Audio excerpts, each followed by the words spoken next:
ফরাদ, কি অবস্থা? কতদূর হইলো? ভাই এখন সারাদিন মৌমাছি ধরার পরে এখন স্ট্যান্ড তৈরি করতে আসলাম 200 পিস থেকে এখন বর্তমানে 60টা হলো ঢালাই দেব। মানে এক লাইনে কয় টাকা করে? এক এক লাইনে 6 9 21 টাকা না? তাহলে 3 লাইন 3 করে 60, 63টা, তাই তো? 63টা। আচ্ছা, এই পাইপের ভিতরে কি দেবো? এই পাইপ এই রডের ভিতরে আপনার ওই যে সিলেট বালি আর সিমেন্ট আর এক ধরনের একটা কেমিক্যাল আছে, মানে সবসময় যেন জামালি সঙ্গে সঙ্গে যেন এটা ধরে রাখে। এই জন্য ওটা। আচ্ছা, এইগুলো দেওয়ার পরে মৌমাছির বক্স কিভাবে থাকবে দেখি? কই? এই যে একটা দেখা যাচ্ছে, দেখেছেন?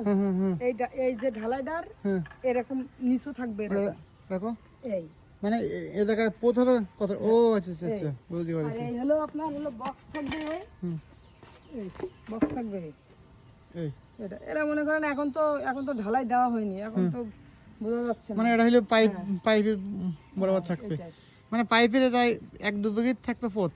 হ্যাঁ, এটার উপকার হচ্ছে কি জানেন? আমাদের মাছই বেশিরভাগই সব হলো ব্যাঙে খায়। হ্যাঁ, এবং বর্ষার সময় পিঁপড়ি ওঠে।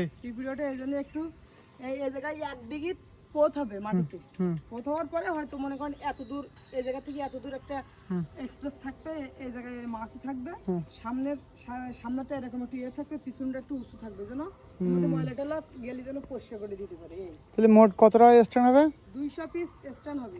যদি কারোর বাসায় যাদের আছে মৌমাছি, তারা যদি নিতে চায় তো অবশ্যই যোগাযোগ করবেন। একটা পিস 500 টাকা করে পড়বে। শোনাই বলি, এই স্ট্যান্ড 5 টাকা, 5,000 টাকা হলে স্ট্যান্ড করা দেওয়া যাবে না। এই ঝামেলা হতে যাও, শুধুমাত্র আমাকে যে বক্সগুলো আছে সেইগুলো এইভাবে তুলতে হবে, আমাকে এটা আরও অকলন পড়বে না, আমাদের তো পরবর্তীতে যখন তৈরি করব ওই ঝামেলা কোনো রকম করা যাবে না। ঝামেলা বলতে যে মাছের প্রতি যদি আপনার ভালোবাসা থাকে, তাহলে আপনার মাছই যেমন অন্যর মাছেও তেমন ভাবে আপনার দেখতে হবে, বুঝতে পেরেছেন বিষয়টা? এই আমি মাছগুলো দেখো, তোমরা বালি মালি ফেলাও, পাইপ সব ঢুকাবে।